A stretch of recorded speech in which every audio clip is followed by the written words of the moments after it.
Hello, this is Carol Ann, and I'm going to start where I left off yesterday with my story about when I developed a neurological problem that made it very difficult for me to breathe. And where I left off yesterday, I believe I was leaving the emergency room, which it was my second visit there when the condition worsened. And in an ambulance at 2 o'clock in the morning, being taken from Annapolis, Maryland to Johns Hopkins Hospital in Baltimore. Yes, and what I was explaining is that I could not lie back or recline really much at all and still breathe at all comfortably. The farther reclined, the more level I was getting. What we call that in the medical field is supine, where you're lying flat. If they laid me completely flat, I could not breathe at all. So I had to have the head of my cart, bed, whatever you call it, elevated, and really needed to sit straight up, perfectly straight up on the side of the cart in order to feel at all comfortable breathing. So here I am in an ambulance. They could not set me straight up. I could not sit on the edge of the cart. There wasn't space. They had me connected to monitors and so on, and they were monitoring my heart as well as my pulse oxygen level in my blood, and blood pressure every now and then. It was up, of course, because I was under a good deal of stress. My heart seemed to be fine. They had done all kind of testing, which I believe I explained before, and really were a little stumped as to what was happening. But ended up in, not in the ER, but actually being taken to an inpatient room at Johns Hopkins to be admitted there, which was another new experience for me, having to go by ambulance anywhere, requiring any kind of intensive care. And I was not in an intensive care unit. I was in a step-down type unit where they did have me on a heart monitor. My breathing was difficult, like I said, if I tried to lie back in the bed. So at first, they just put me on oxygen, which really did not help the problem much at all, because it wasn't an oxygen problem. It was a muscular and movement problem. There was no movement of the muscles that controlled my inhaling and my exhaling. They were paralyzed. Ha! Yes, very strange occurrence, very not common. It is rare, but it does happen. One reason I wanted to do this video is for anyone who may be going through this, because I've been through it from beginning to end. That was the beginning, what I've described so far. I'm not going to describe every day of my life from beginning to end, but I will go through the process that I had to go through first to find a doctor who could give me a solid diagnosis, and that took 1 year, almost to the day.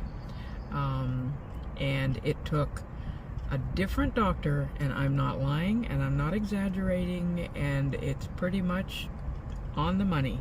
A different specialist once a month for 12 months. 12 different doctors, about 3 or 4 different types of doctors, as in pulmonologists, neurologists. I went to a gastric doctor. They were looking at things in my throat and esophagus and that area to see if something was not functioning properly. And anyway, it did require a neurologist diagnosis, and I found one by way of a recommendation in Baltimore, not at Johns Hopkins. I won't say a lot about Johns Hopkins, but I will say a little bit in a minute. But the one who ended up giving me the solid diagnosis was from the University of Maryland Medical Center, and he's awesome. I would highly recommend him to anyone, but good diagnostician, and there was no treatment for this. Every single person who ended up understanding the diagnosis said the same thing. There was nothing they could do besides hope that with basic good health over a couple of years, it would resolve. And they all said that it would take anywhere from 2 to 4 years to resolve to its optimum level. They also told me that I would probably never have the capability to breathe as well as I had prior to this, that function would not come back 100%. They told me about 75%, and they were right. So I do still struggle. When I walk, when I try to do anything that's exerting, carry something heavy for any distance, I end up with issues. But that initial phase where I had the worst symptoms probably lasted a good year to a year and a half. And then things just started slowly improving. And one day I'd wake up and I'd think, am I breathing a little better? Can I do something a little more than I could yesterday or last week or last month? And it was so slow, I wasn't always sure. But as time passed, yes, definitely, I was improving. Thankful, very thankful to my God in heaven for creating bodies that will recover from all kinds of things. So if you're in the midst of something physical and health related, don't give up. Hang in there. I will say this, and I'm going to go backtrack a little bit in a minute, but at the onset, they did not put me on a ventilator. They didn't have to. I'm thrilled with that, because I think I stated in my first video that if they had, I probably would have ended up on that for about 2 years, because that's how long it took my body to recover in a significant way. And I know from my nursing practice that getting somebody, we call it weaning them off of a ventilator after they've been on it for a long time, is not easy. They're so weak. Even someone with healthy muscles can struggle. So I knew that if I did end up being on a ventilator, I'm not sure I would have survived it. I probably would not have, because of my age, the issues, the problems that people have when they're on vents for a long time. They can develop pneumonia so easily, and all kinds of things. Bodies just don't tolerate that well for extended periods of time. So I probably would not have survived. So thankful to God for that as well.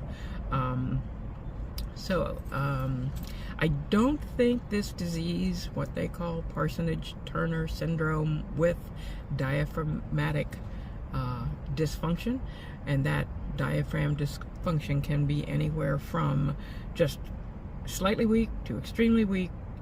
I don't know that it ever becomes 100% paralyzed with this disease. I am really not sure. I hope not, because that would cause a person to require ventilator assistance. So anyway, I'm going to go back a little bit and explain a little further about some of the other symptoms I experienced when this disease was at its worst for me. And they were strange things. I wish I had my notebook with me. I had written some of them down. Strange things like, not only did I have to sit up perfectly straight at all times if I was out of bed. Oh, and that's one more thing I need to explain. Let me do that first. I'll get back to the symptoms. But to lie flat, they ended up using what's called BiPAP. It looks and it uses a little machine that's very similar to CPAP that people use when they have obstructive sleep apnea, which I had prior to this, so I still have after this.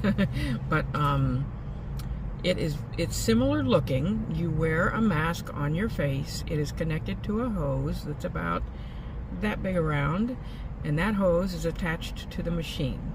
With CPAP, it's just giving you a little bit of air pressure every time you exhale. With BiPAP, it's giving you more pressure, and it's giving you pressure when you inhale and exhale. It's almost like an external ventilator. So when a person is on a ventilator and being assisted with their breathing almost 100%, they actually have a tube that goes in their mouth, down their throat, and into the bronchial tube of their, that divides into both lungs. It goes straight into their lungs. BiPAP, you just wear the mask and it seals around your face, or you can wear one that has little nasal, what they call nasal pillows, and they fit in your nose, and it gives you breath when you need a breath. It pushes, and there's some force to it, air into your lungs, and then it still gives you some pressure when you're exhaling, but not so much. It's less, and you're able to exhale with no trouble. It just helps your body and your airways that are all big and smaller and smaller and smaller tubes as they branch down into your lungs. It keeps them open so your body can take advantage of all the oxygen that's in the air you're inhaling, and can also get rid of carbon dioxide, which you exhale.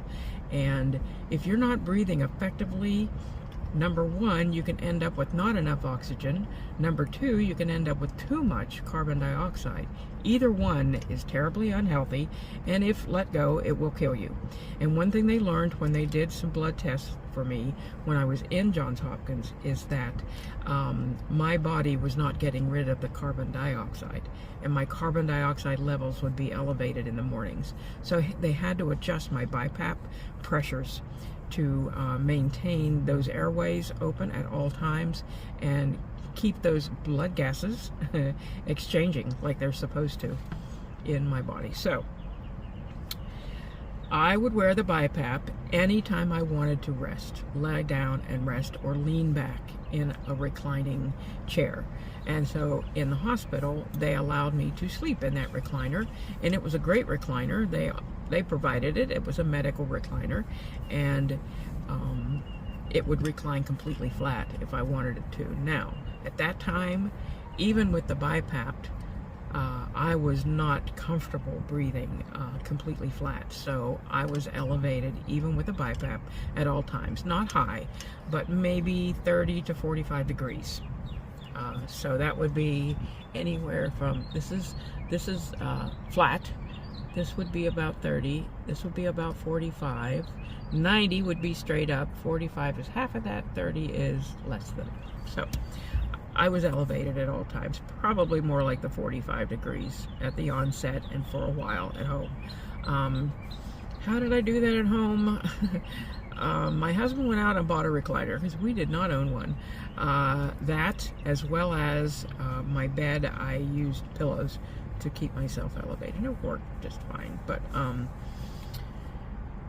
yeah, that is what I experienced at the earliest onset of all of that.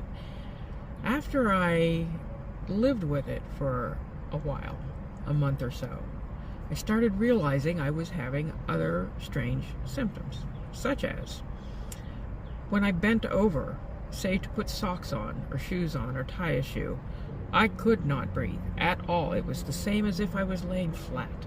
I could not stand it. I couldn't do it at all because it made me panic.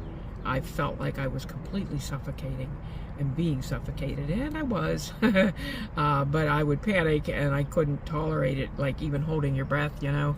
It felt so strange, and yeah. But I learned to cope, and I eventually learned to panic and get over the panic and go ahead and tie my own shoes quickly, or put my socks on quickly, or whatever it was I needed to bend over for. But I tried not to do that any more than I had to. So those slip-on Skechers shoes, they'd have been great back then. I didn't know they existed. If they did at the time, that was in 2021, but I don't think they did. But today, if you're experiencing that, go get some Skechers slip-ons. Oh yeah. Well worth it. Okay, so that, I also would have these strangest hiccups. Just weak. I almost wasn't sure it was hiccups, but I learned with time and deep research, because there's not a lot of information out there about this problem, that is part of it. It's part of the symptoms. It's because your diaphragm has something to do with when you're hiccuping, and your diaphragm has been rendered dysfunctional, so you have weak, weird hiccups. Also, and this is an odd one, but I would have to burp more. And I found that if I leaned to my left, I would burp. Just like sometimes a little bit, sometimes a lot. And it's like the gas was stuck in there, and if I leaned to the left, it let it come out. I don't know. I never mentioned some of these strange things to my doctors, so I didn't ask, they didn't tell. I just lived with it and assumed it was part of the whole situation. But yeah, so this is a 15-minute long video. Those were some of the odd symptoms that I experienced. There were others. As I started to recover, I found that I could lay on a side and breathe a little bit. Not a lot, but a little bit. At first, I couldn't even do that. Yeah. So, that's it for today. I'm going to cut this off at 16 minutes, and I'm going to say so long for now. I will explain the rest of my journey with the Parsonage Turner Syndrome and diaphragmatic dysfunction in the next video. I hope someone is going to be helped from this. That is my main reason for telling the story. And if you know anyone who's going through this, please ask them to watch. I'm an encouragement. I want to be an encourager. I want them to know there is a resolution, and it's quite livable. I live independently now. I have a little job that I do part-time.